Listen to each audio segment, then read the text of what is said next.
الرحمن الرحیم سلفی تحریک، اس کا تیسرا حصہ ہے منہج۔ منہج کہتے ہیں طریقے کو۔ تو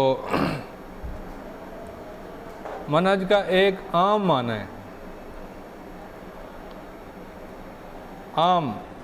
مثلا کسی سے پوچھیں آپ کی زندگی کا منہج کیا ہے، وہ کہے گا اسلام ہے، یعنی میری زندگی کا طریقہ اسلام ہے۔ یہ بات درست ہے۔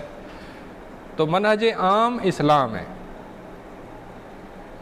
منہج عام وہ دین ہے۔ تو جب ہم لفظ منہج خاص بولیں، یعنی جو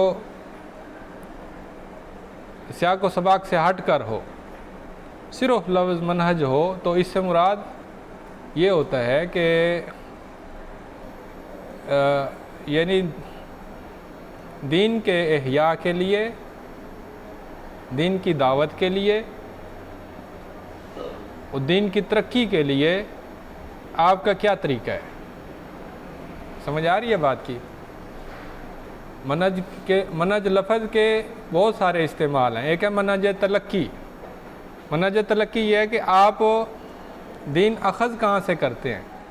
قرآن حدیث سے، یہ منہج تلقی ہے۔ اچھا، آپ کا منہج تزکیہ کیا ہے؟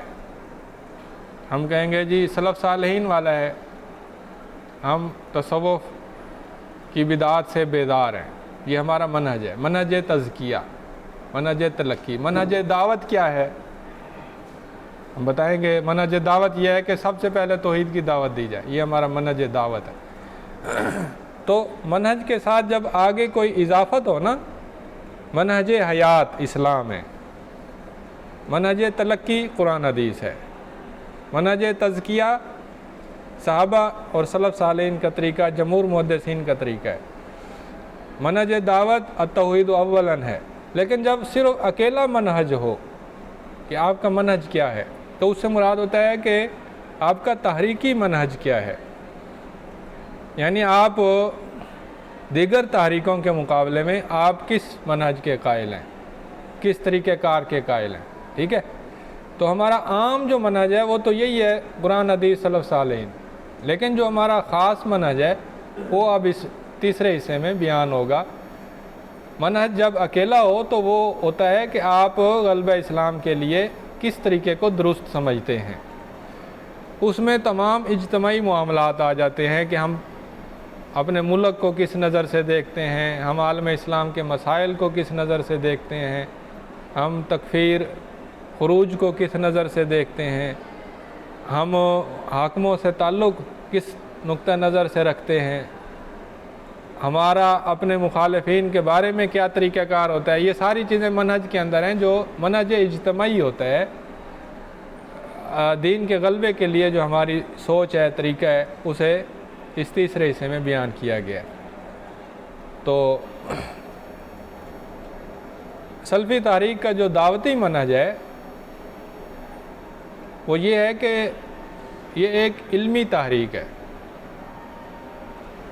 جو تبلیغی جماعت ہے دیوبندیوں والی، وہ علمی تحریک نہیں ہے، ہرگز نہیں ہے۔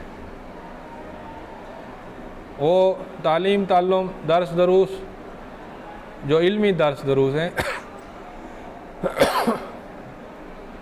وہ اس کی طرف نہ شغف رکھتے ہیں، نہ ان کی عادات ہیں، نہ ان کی مہارتیں ہیں۔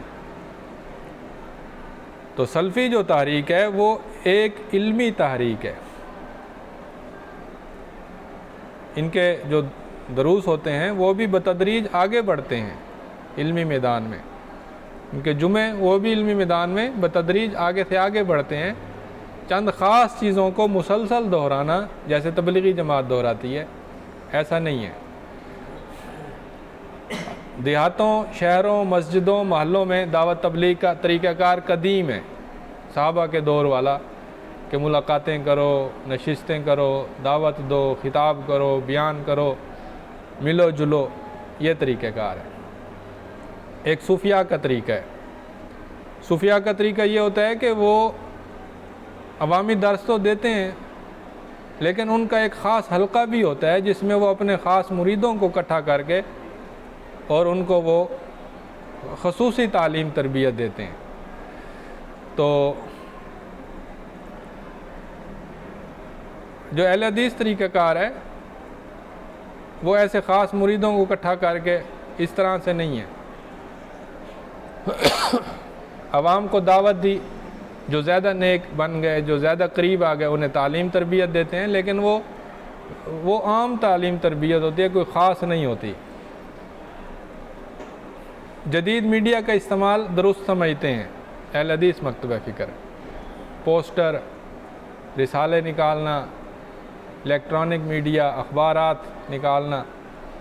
تبلیغی جماعت جو دیوبندیوں کی تبلیغی جماعت ہے، یہ پوسٹر کو صحیح نہیں سمجھتی، پرہیز کرتی ہے، اور رسائل بھی نہیں نکالتی، اور ان کی کوئی ویڈیوز بھی نہیں بنتی کہ جو یوٹیوب پر پھر اسے چڑھا دیں، ایسا نہیں ہوتا۔ ان کا علمی طریقہ کار جو سلف صالحین والا ہے وہ یہ ہے کہ یہ جدید میڈیا کو استعمال کرتے ہیں۔ نبی صلی اللہ علیہ وسلم نے اپنے دور کے اندر نت نئے طریقے اختیار کیے، جو جیسے آپ نے خطوط بھیجے، حالانکہ خطوط کا رواج نہیں تھا اس دور میں، آپ نے خطوط بھیجے مختلف بادشاہوں کو، امراء کو، عمال کو، ان کو اسلام کی دعوت دی۔ تو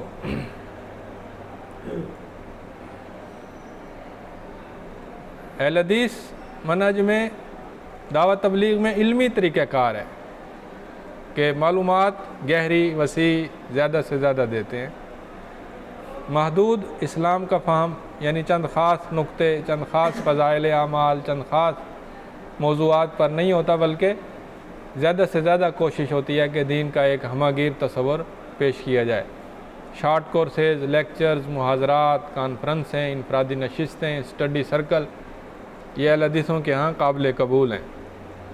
ٹھیک ہے، توحید و سنت پر زیادہ سے زیادہ محنت کرتے ہیں اور اسلام کی ہمہ گیری کو زیادہ سے زیادہ سمجھاتے ہیں، توحید و سنت پر ارتکاز کرتے ہیں، سیاسی اور قومی ایشوز جو عارضی نوعیت کے ہیں ان سے پرہیز کرتے ہیں۔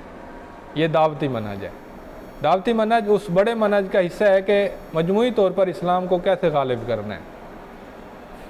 سیاسی منہج میں اہل حدیث جہاد کے قائل ہیں۔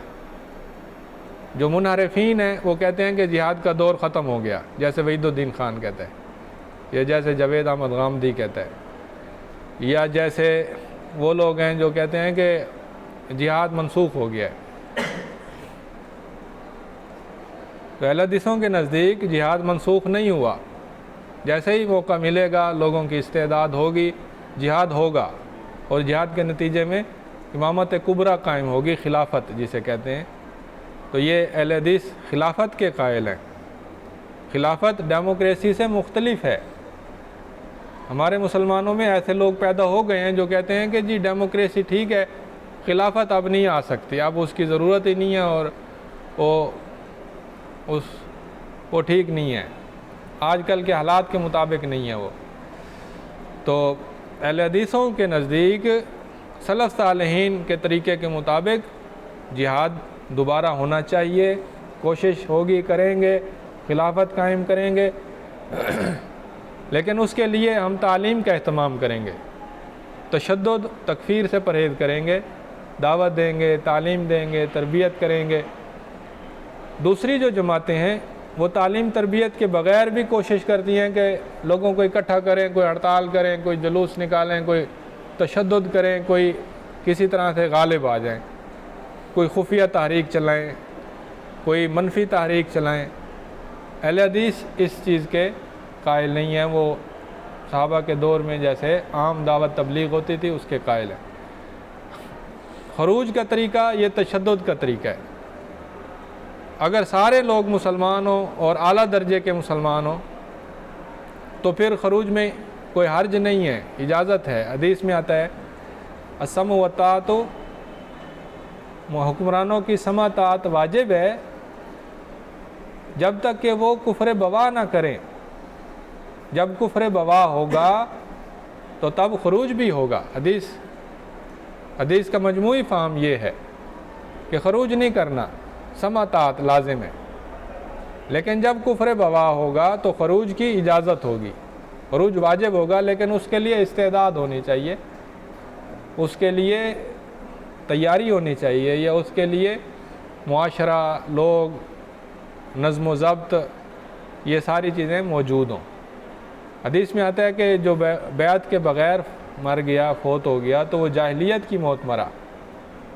تو یہ حدیث بھی بتاتی ہے کہ حکمرانوں کی سمع طاعت ہونی چاہیے، جبکہ وہ شرعی حاکم ہو، غیر شرعی حاکم نہ ہو۔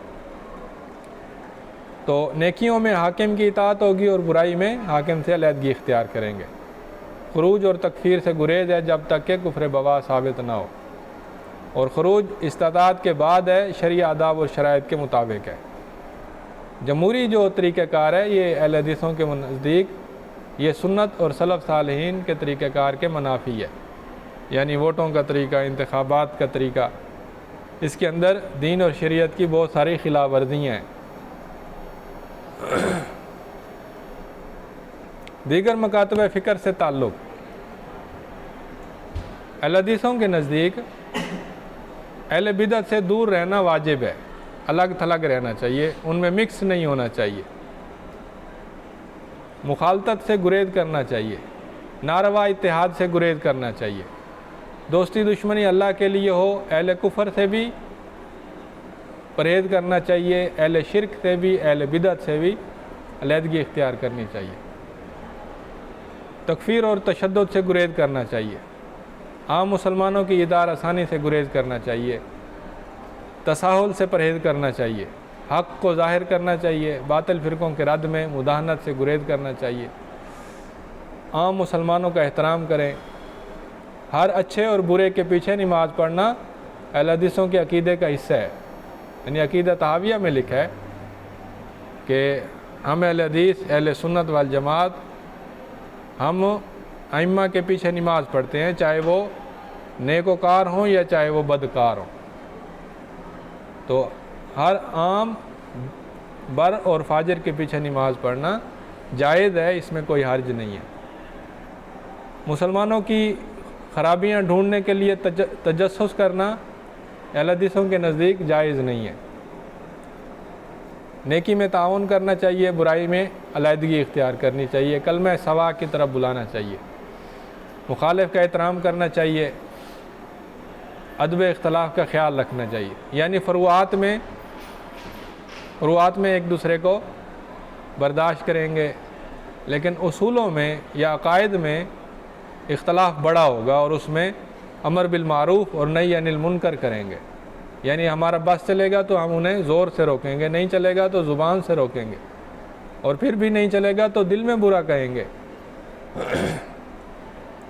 لیکن فروعی مسائل میں اگر اختلاف ہو جائے تو پھر اس میں نہ بغض ہوگا، نہ نفرت ہوگی، نہ کراہت ہوگی، نہ دینی دشمنی ختم ہوگی، بلکہ دوستی قائم رہے گی۔ برے گمان سے پرہیز کرنا چاہیے۔ اہل حدیث یا اہل سنت اہل وسط ہوتے ہیں، غلو اور تکثیر کے درمیان ہوتے ہیں، تہذب اور تعصب سے گریز کرتے ہیں۔ برصغیر کے اہل حدیثوں کی کچھ خدمات وہ ہیں جو انہوں نے تمام اہل اسلام کے لیے انجام دی ہیں، جیسے ثناء اللہ مرسری، انہوں نے ہندوؤں سے، سکھوں سے اور بے دین لوگوں سے اور عیسائیوں سے مناظرے کیے، محمد حسین بٹالوی نے بھی، قاضی سلیمان منصور پوری نے بھی۔ تو یہ جو خدمات تھیں یہ حنفیوں، اہل حدیثوں اور بریلویوں، تمام اہل اسلام کی طرف سے یہ خدمات تھیں۔ ان کی قومی اور ملی خدمات بھی ہیں۔ پاکستان کے قیام میں سید داؤد غزنوی مسلم لیگ کے صوبہ پنجاب کے صدر تھے، قائد اعظم محمد علی جناح کے ساتھی تھے، اہل حدیث تھے، اور اہل حدیث مرکز جمعیت اہل حدیث کے پہلے صدر بھی تھے سید داؤد غزنوی۔ ابوالکلام آزاد اہل حدیث تھے، لیکن ان کی شناخت ایک مسلمان لیڈر کی حیثیت سے ہے، اور جو بڑے اتحاد بنے ہیں، قومی اتحاد، اس میں بھی اہل حدیث تمام بڑے اتحادوں میں شریک ہوئے ہیں، جیسے قرارداد مقاصد ہے اور علماء کے دیگر بڑے بڑے فورم ہیں، سید سلمان ندوی، محمد حنیف ندوی، غلام رسول مہر، عبدالرحمن کیلانی، یہ وہ لوگ ہیں جو اہل حدیثوں کے علاوہ غیر اہل حدیثوں میں بھی اچھی نظر سے اور احترام کی نظر سے دیکھے جاتے ہیں، اور ان کی خدمات تمام لوگوں میں قابل قدر ہیں۔ تو اس کے ہمارے اس پورے سبق کے جو ماخذ ہیں، عقیدہ طحاویہ ہے، حجت اللہ ہے، جامع التراث فی المنہج البانی کی کتاب ہے، الوجیز فی عقیدۃ السلف الصالح عبداللہ بن عبدالحمید العصری کی، المختصر الحثیث عیسیٰ مال اللہ فرج کی، مورخین اہل حدیث ابراہیم میر سیالکوٹی، امام خان نوشہروی، پروفیسر عبدالقیوم، عبدالرشید عراقی، محمد اسحاق بھٹی، محمد تنزیل الصدیقی، یہ ہمارے ماخذ ہیں۔ بس یہاں پر اکتفا کرتا ہوں۔